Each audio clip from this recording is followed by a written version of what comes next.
Queen Elizabeth I and her portraits do not really follow the realistic tradition of Holbein and the portraits of the court of Henry VIII. They are all about symbolic meanings. So very often the figure itself of the queen is less important than all the attributes. So what we can have is, for example, here, Queen Elizabeth as a princess, so before she was ever crowned. The queen is shown in a traditional gown. I'm not sure that the figure is really very lifelike. It looks very narrow. Perhaps she was such a slightly built woman, but what is important is the book in the background. This is a Protestant book, and it really shows Elizabeth to be a Protestant princess. Then what we have is this kind of full frontal coronation portrait, something that Henry VIII never had.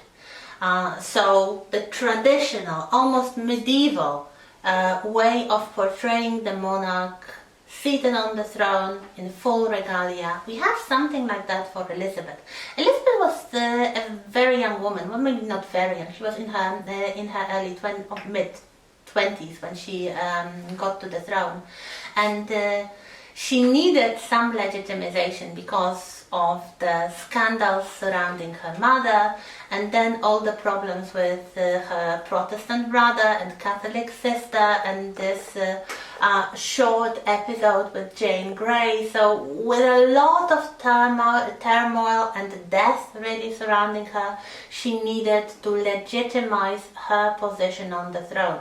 One of the ways to do it was to commission this kind of full frontal royal portrait in full regalia, in coronation robes. So we have Elizabeth dressed up in gold and expensive furs, with a crown on her head, the scepter, the orb, a splendid gown, and everything about her is superhuman. I'm not sure the face is the most important thing here. Probably it isn't. And as you will see in a little moment, as the queen aged, she forbade the artist to portray her in a likely manner. So she wanted to be remembered as forever young, as the Virgin Queen. She became known as the Virgin Queen. We will never know whether physically she was a virgin all her life, but at least officially she was the Virgin Queen. So something of an equivalent of the Virgin Mary and other Catholic saints, but especially the Virgin Mary, with the Protestant religion outlawing the cult of saints, destroying the historical churches and monasteries and all those beautiful medieval abbeys. Many of them were destroyed during the reign of Henry VIII. And Elizabeth wanted to continue the Protestant line, but she wanted also to give people someone to worship, perhaps not as a religious figure, but something very similar, like a glorious allegory of England. She was sometimes called Gloriana for a reason. It's like a kind of, I don't know, ancient deity perhaps, or superhuman, anyway, superhuman character. And we have lots of portraits that include some sort of unusual props or unusual things in the background. For example, here, the Hampden portrait. As you will see, they are mostly painted by foreigners, but she didn't have like one favorite foreigner like Hans Holbein, who would paint her over and over and over and dominate the way that she is depicted. So in the Hampden portrait, there are lots of plants in the background. The queen is presented in a rather strange pose. It's not very physiological, and her face is more like a mask of dignity and royalty rather than an actual human face. Of course, the fashion helped. She wore a lot of face powder, very pale face powder, and wigs, and those rough collars, which are very typical for this period. They make a kind of work of art, a kind of sculpture of the human form. But the positions in which the queen is painted in many of the portraits, it's not physiological. It's not good painting in terms of realism, but it's not supposed to be a realistic portrait. What is important really are those plants in the background, because each of the plants means something. It refers to some talents or virtues or other aspects of the reign of the queen. And you will have quite a lot of that. For example, the Phoenix portrait by Nicholas Hilliard, and if she had a favorite, this would be him. Because she has this kind of phoenix jewel, the jewel in the shape of the bird that, according to the legend, can regenerate. So she is like, I don't know, immortal, or she is the regeneration of England. So we have quite a lot of such portraits, usually in sumptuous dresses, in sumptuous hairstyles, and those beautiful elaborate collars with a lot of jewelry. And very often the jewelry is very precisely captured on the painting, on the canvas. But did they paint on wood? I don't think they were using canvases yet. I've tried to Google it. You can try to Google it as well. So there is always some sort of symbolism. Probably the most evident here is a painting by Hans Eworth. So the same man who painted Mary I a few years earlier, showing Elizabeth I and the three goddesses of ancient mythology, Hera, Athena and Aphrodite. And if you know the story, and of course if you are an educated person like the queen and her courtiers, you knew the story from classical mythology about the origin of the Trojan War and the judgment of Paris. So a young prince was asked to judge who is the most beautiful goddess of the Olympic goddesses. And of course there were three contestants: Hera, or Juno in the Roman mythology, the queen of gods; Athena, or Minerva, the warrior goddess, the goddess of science and strategy and the intellect; and also Aphrodite, or Venus, the goddess of love.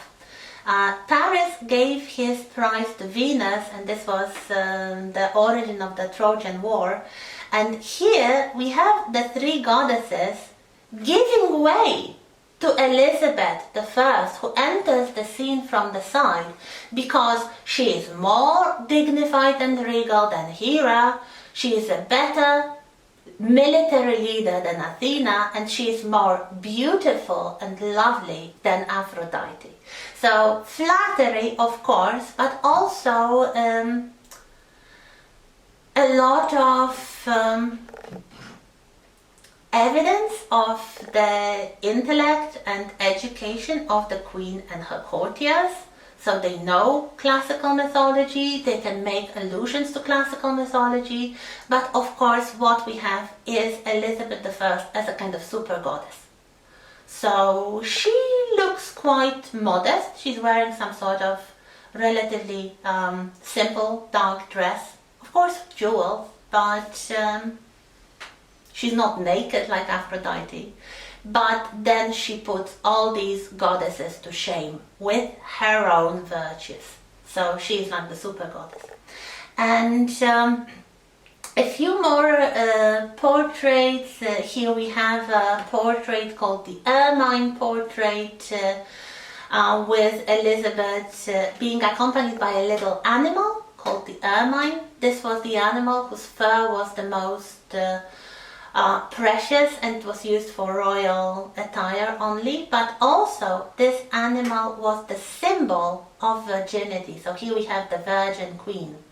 Another symbol of virginity taken from classical, this time Roman mythology, is in the sieve portrait. The sieve, for sifting things, refers to a Roman legend when one of the Vestal virgins was accused of adultery, and she said that she's intact, and as a kind of proof, she took a sieve,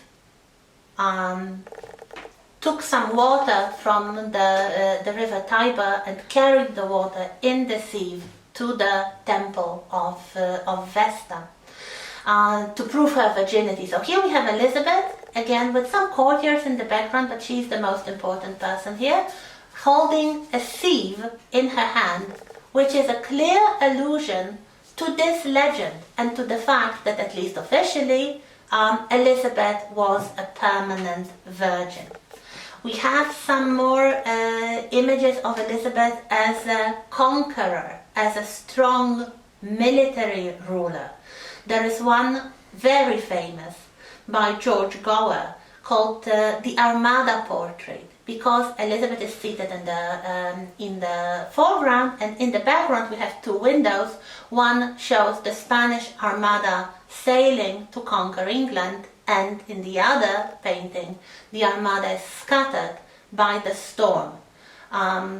It was partially the storm, partially the skill of Elizabeth as a military commander.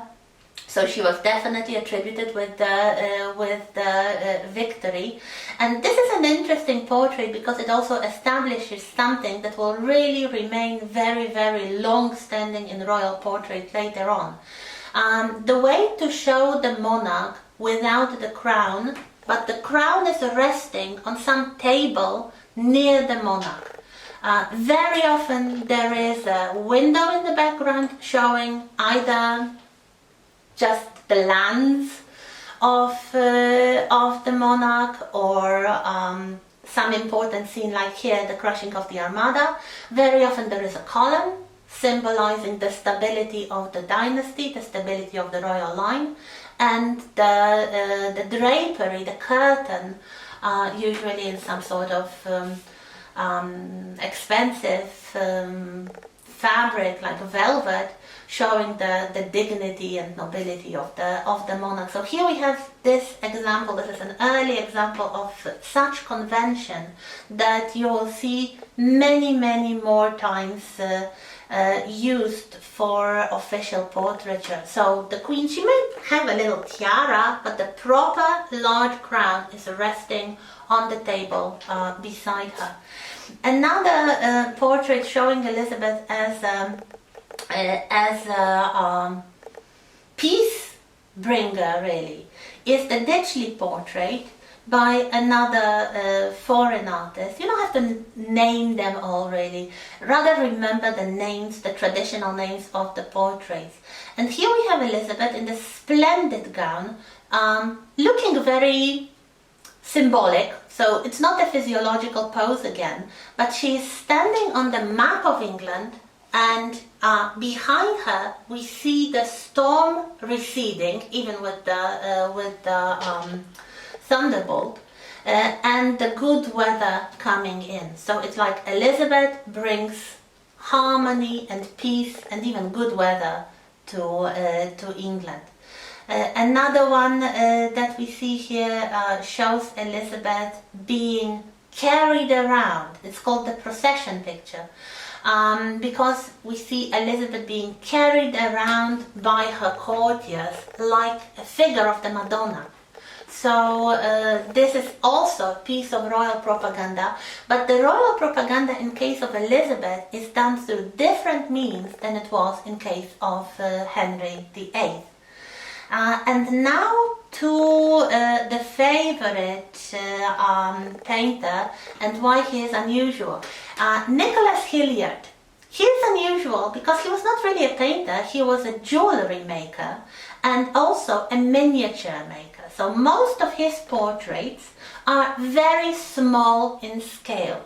So they are very intimate portraits that the Queen might give as a present to somebody she favored, or even it could be given like a medal of honor to somebody. So here we have some examples.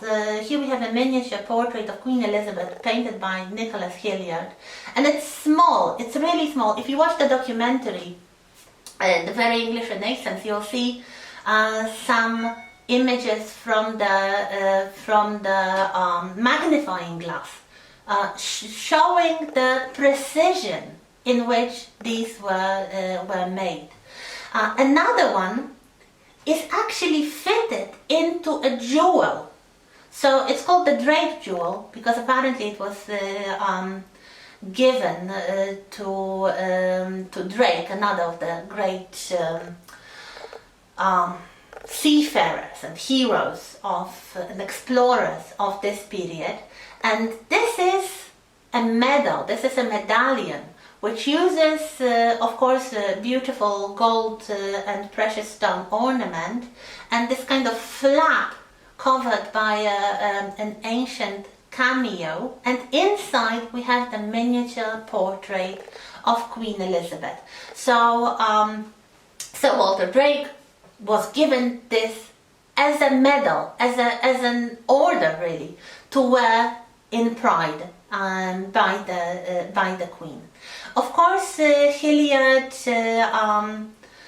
did not only paint the Queen. We have a self-portrait that he made of himself as well. And we have a very, very famous miniature, a full-scale miniature portrait called Young Men Among Roses, in which we have a figure of a young aristocratic man. We do not know which aristocrat this is.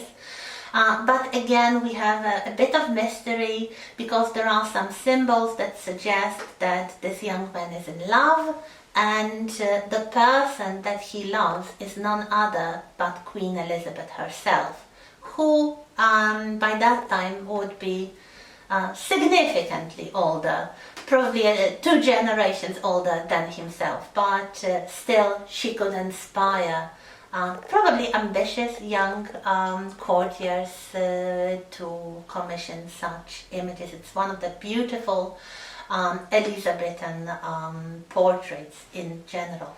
A few more things to see. So back to the architecture.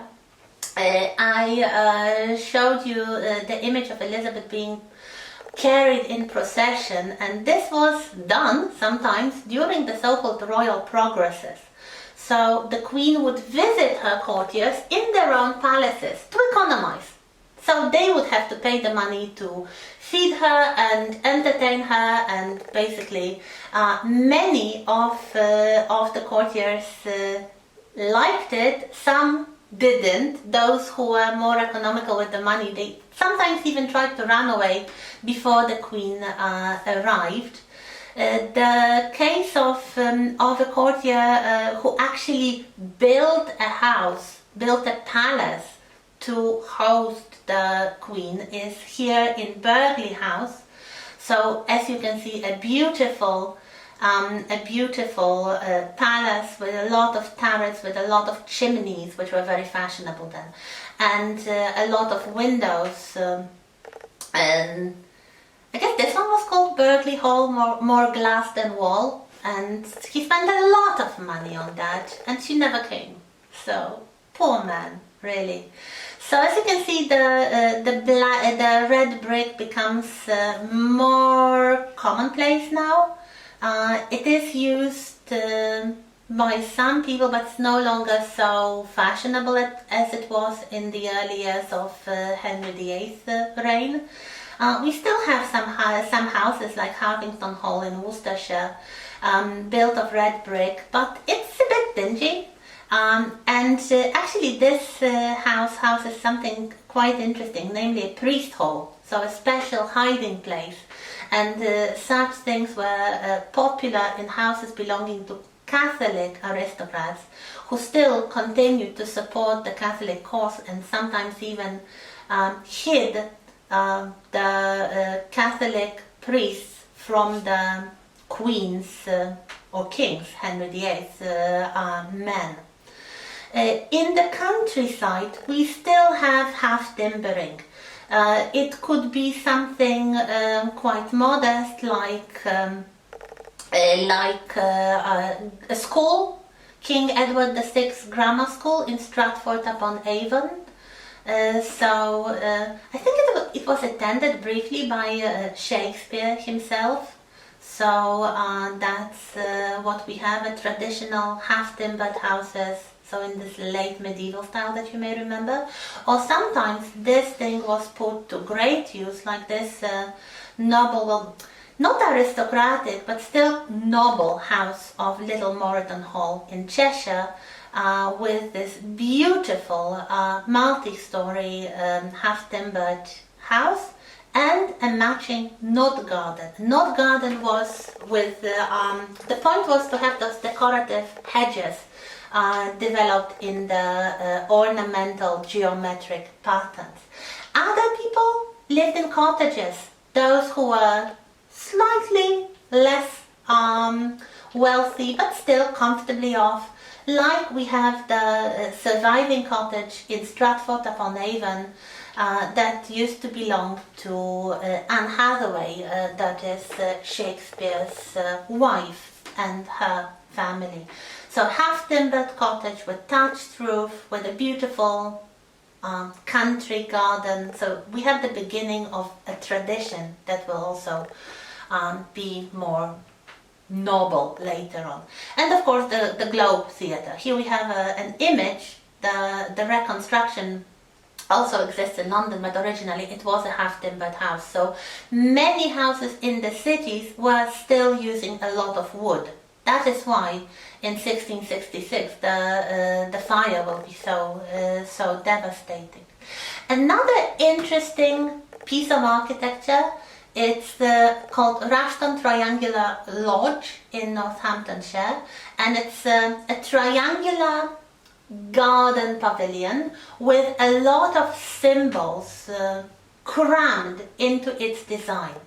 The nobleman who commissioned it was a known Catholic, so very likely most of the symbolism is referring to Catholic dogma, like the triangle itself would refer to the Holy Trinity.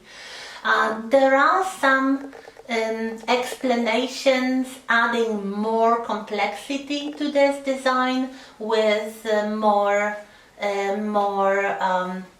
esoteric meanings, so this kind of deeper metaphysical treatment of spirituality, which was still, as I said, very popular in the Tudor courts. Just a few more portraits showing other people than Queen Elizabeth. So we have Mary Stuart, the Queen of Scots, and her husband Lord Darnley, and of course the son of Mary Stuart would become the next king, the first of the Stuart monarchs on the throne of England. Here we have another portrait of a gentleman. This time it's Robert Dudley, the Earl of Leicester, probably the greatest favorite of Queen Elizabeth. Some say he was the love of her life. So here we have him portrayed by one of the visiting artists, probably. The attributed or question marks, it means it's not 100% sure, but very likely that this is the author. And the last one, we have a kind of stylized portrait by Isaac Oliver, Edward Herbert, the first Baron of Sherbury, in nature, in the woods, in the park probably, portrayed as a kind of a reclining pose.